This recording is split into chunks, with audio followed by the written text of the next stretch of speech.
अभी electrically throttle response है, तो ये चीज़ जो ना ये बहुत ज़्यादा स्मूथ हो गई है। कॉर्निंग को भी बाइक काफ़ी अच्छा फील करती है, देख रहे हो कॉर्निंग। और 5th गियर में बाइक चली गई है easily 139-40। This is the all new Bajaj Dominar 400। Bike update हो गई है। बाइक को अब तक के सबसे बड़े अपडेट मिल गए हैं। हमने पहले भी इसके अपडेट की वीडियो बनाए थे, लेकिन अब तक मैं आपके लिए इसका राइड रिव्यू लेकर नहीं आ पाया था। पहले अपडेट की बात करते हैं, फिर इसको चलाकर भी दिखाएंगे कि बाइक असल में चलने वाली कैसी है और कैसा ये परफॉर्मेंस देने वाली है। मेनली बाइक में 4 बड़े अपडेट हुए हैं। पहला, console fully digital LCD console आ गया, जिसमें आपको मोबाइल फोन कनेक्टिविटी के सारे फीचर्स मिलने वाले। टर्न बाय टर्न नेविगेशन मिल जाता है, साथ ही इसमें आपको 4 राइडिंग मोड मिल जाते हैं। जो दूसरा अपडेट है, road, sports, rain end of road. और एक और जो बड़ी चीज है वो ये है, यहाँ पर इसमें आपको ट्रैक्शन कंट्रोल भी मिल गया यार। अब इसके अलावा बाइक में एक और बड़ा अपडेट है, वो है राइड बाय वायर। अब इसमें आपको वायर नहीं मिलती, अब ये सेंसर बेस्ड जिसमें आपको थ्रॉटल सिस्टम मिलने वाला है, जिससे जो आपकी राइड है वो और ज़्यादा स्मूथ हो जाती है। तो बाकी कुछ चेंज नहीं हुआ है। जो चेंजेस मैंने आपको बता दिए, इंजन पहले वाला ही है, टायर्स में कोई चेंज नहीं है, शॉकर्स में कोई चेंज नहीं है। सो अब इस बाइक को एक बार राइड करके देखते हैं और देखते हैं कि भाई जो नए अपडेट्स आए हैं वो चलाने में उनको फील कैसा आता है, राइडिंग मोड्स का कैसा परफॉर्मेंस मिलने वाला है। इसके अलावा जो विंडशील्ड है वो बड़ी है, टूरर बाइक है, तो क्या कुछ आपको एक्सपीरियंस मिलने वाला है डोमिनार 400 2025 मॉडल को चलाने के बाद, उसकी बात करते हैं अपने हेलमेट सेटअप के साथ। So now I am ready with my camera setup, और ये है नई बाइक जो आपने देख ली है। सो सबसे पहले आपको एक बार इसका साउंड चेक कराता हूँ कि साउंड कैसा है।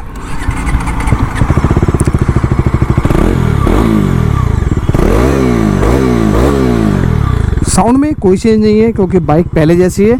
कंसोल का चेंज है, स्पोर्ट्स मोड आ गया है, तो अभी मैंने स्पोर्ट्स मोड में कर लिया ये। तो एक बार स्पोर्ट्स मोड में देखते चला के सबसे पहले कि कैसी फीलिंग आने वाली है। पहला गियर देखते हैं 58 तक, 81, 100।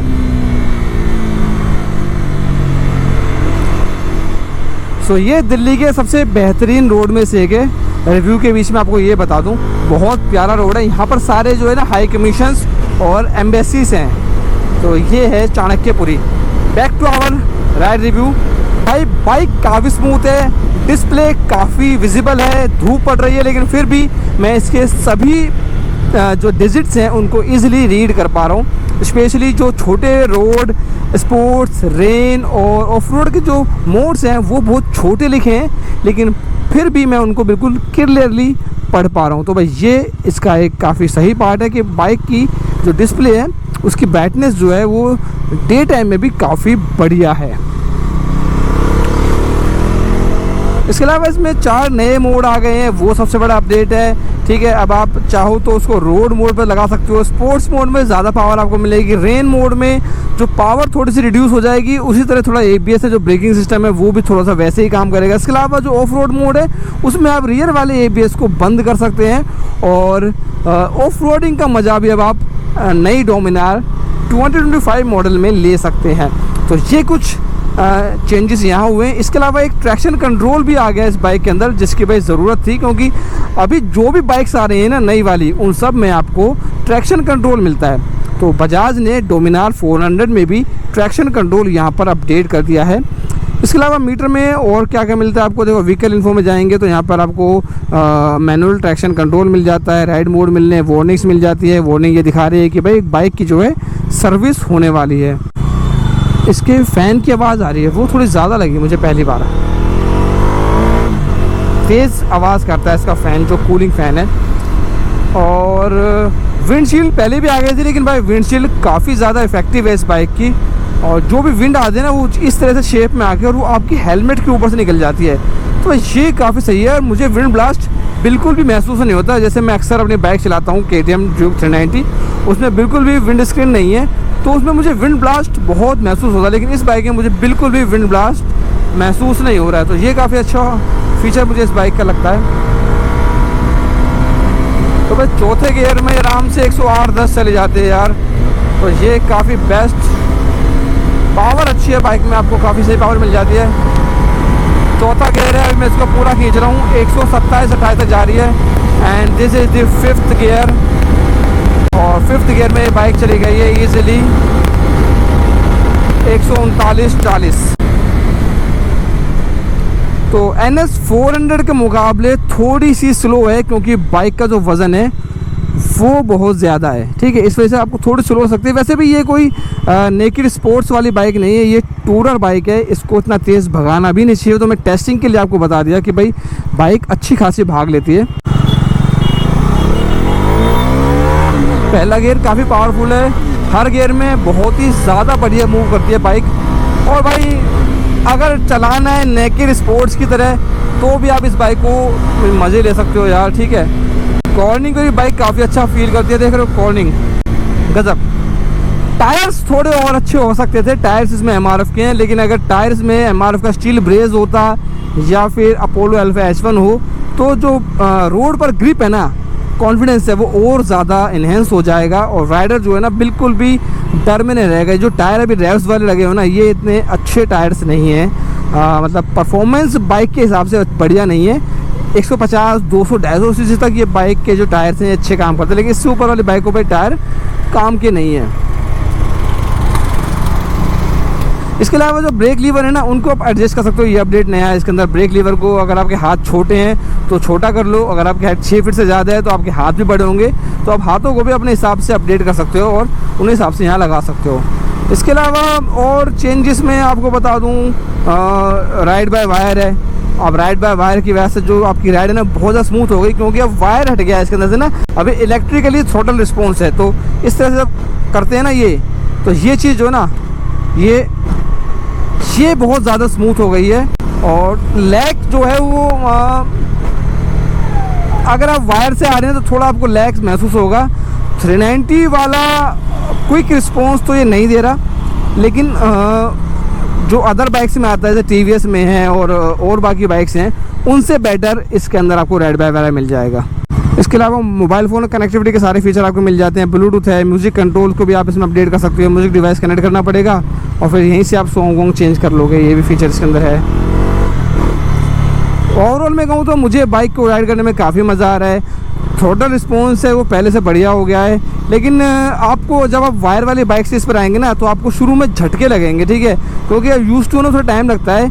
ये एकदम से काम कर जाता है और फिर जब हम दिमाग के अकॉर्डिंग ये मतलब काम नहीं करेगा वायर के जैसे। जब वायर से आप इस पर आएंगे, कहने का मतलब ये है, लेकिन वैसे तो काम बढ़िया कर रहा है। जब हम इसको 1-2 वीक चला लेंगे जैसे मैंने चलाई है, तो उसके बाद तो लगेगा कि हाँ यार ठीक है, अब ये बढ़िया काम कर रहा है। स्टार्टिंग में मुझे लगा कि यार ये तो थोड़ा सा लैग कर रहा है, लेकिन नहीं, ऐसा नहीं है।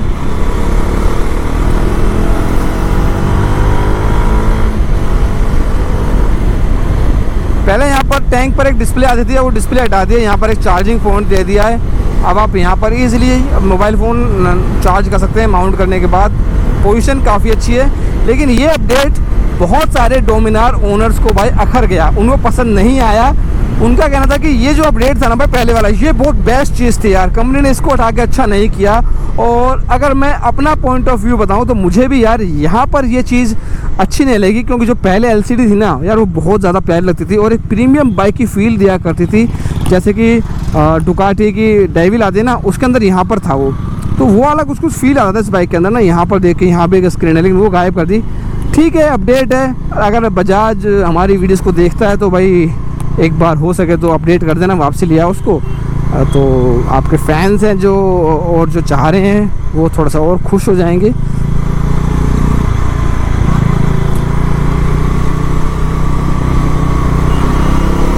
बात करें माइलेज की तो भाई माइलेज थोड़ा सा कम ही रहने वाला है इस बाइक का। 400 सीसी के हिसाब से अगर आप इस बाइक को 80-100 पे राइड करेंगे तो 28-30 के आसपास की ये माइलेज दे देगी, और मतलब नहीं ज़्यादा दे देगी। लेकिन अगर आप इसको थोड़ा सा रेव करके भगाएंगे, स्पोर्ट्स यूज़ करेंगे, तो माइलेज के 28 के आसपास आएगी। लेकिन ये आराम से 35 की माइलेज मुझे लगता है कि हाईवे पर क्रूजिंग के दौरान ईजिली निकाल देगी। 30 से 35 रुपये तो मान के चलो उसके माइलेज को आप। बाइक के शॉकर बहुत अच्छा काम करते हैं। दोनों शॉकर की जो परफॉर्मेंस है, जो ट्यूनिंग है, वो बहुत ही ज़्यादा ज़बरदस्त है। आगे आपको इसमें 43 mm के USD फोक मिल जाते हैं जो एंड्योरेंस कंपनी के हैं, सिल्वर रंग के आते हैं, काफ़ी अच्छा लुक देते हैं। रियर में आपको गैस चार्ज नाइट्रॉक्स का मोनोशॉक मिल जाता है। और भाई वाकई में गड्ढों का, दचकियों का, बड़े बड़े पेट होल्स का, ब्रेकर्स का मालूम ही नहीं पड़ता, बाइक ईजिली वहाँ से गुजर जाती है। ये काफ़ी अच्छा फीचर मुझे इन दोनों में शॉकर्स की जो ट्यूनिंग है वो मुझे लगी। पोस्चर की बात करूँ तो बाइक सेम पोस्चर वही है, कोई चेंज नहीं है पोस्चर का। इस पर आप आराम से एक बार में ही 200-300 किलोमीटर की ट्रिप कर लोगे, थकावट आपको बिल्कुल नहीं होएगी, क्योंकि आपको थोड़ा सा अटेंटिव नहीं बैठना पड़ता। बिल्कुल आप इसमें नॉर्मल एक जो बाइक राइड होती है, वैसा क्रूज़र टाइप की बाइक होती है, वैसे इस पर आप बैठ के राइड करते हैं। तो ओवरऑल जो इसका रिस्पॉन्स है ना थ्रोटल का, वो मुझे पसंद आया। सो यहीं तक थी हमारी जर्नी, और मैंने जो मेन चेंजेस हुए हैं वो आपको बता दिया। इस बाइक में क्या क्या बदलाव आया है, बदलाव के बाद फीचर्स कैसे हो गए हैं, भाग कैसे रही है बाइक, वो सब बहुत अच्छे हैं। बाकी आप बताना कमेंट करके आपको ये बाइक कैसे लगी। और मैं इस बाइक को फ़िलहाल पिछले 10 दिन से राइड कर रहा था, और आज ही मेरा लास्ट दिन था इस बाइक को वापस सर्विस स्टेशन छोड़ने का। ये मीडिया बाइक है, और मैं भी बजाज बग्गा लिंक पर हूँ करोल बाग में। तो यहाँ पर मैं इस बाइक को वापस करने आया हूँ 1 वीक चलाने के बाद, और मैं इस बाइक से सेटिस्फाइड हूँ। अगर आप टूरिंग करते हैं तो एक काफ़ी बढ़िया, काफ़ी हैवी, अच्छी पावरफुल और वो चीज़ें आपको इस बाइक में मिल जाती हैं जो नॉर्मल जो बाइक्स होती हैं उनमें आपको नहीं मिलने वाली। जैसे मैं एक बार उतर के बता देता हूँ। तो भाई ये बजाज का शोरूम है, काफ़ी बड़ा, और यहाँ पे हर टाइम आपको काफ़ी सारी बाइक्स अवेलेबल रहती हैं। तो वो चीज़ बताता हूँ आपको जो उसमें मिलती है। देखो, विंडशील्ड आपको बाहर से नहीं लगवानी, नकल गार्ड आपको बाहर से नहीं लगवाने, नीचे ये जो है ये भी आपको बाहर से नहीं लगवाना, बैक रेस्ट लगा हुआ आता है, स्टे के लिए आपको, टॉप के लिए आपको जगह मिलती है, बंजी कोड के लिए भी आपको जगह मिलती है। तो बाहर से आपको कुछ नहीं कराना है, ये कंप्लीट एक टूरिंग बाइक है। बाकी आप कमेंट करके बताना आपको ये मेरा राइड रिव्यू कैसा लगा, मेरा एक्सपीरियंस आपको कैसा लगा। मिलते हैं किसी नई वीडियो के साथ, किसी नई बाइक के साथ। तब तक के लिए बाय बाय, टेक केयर।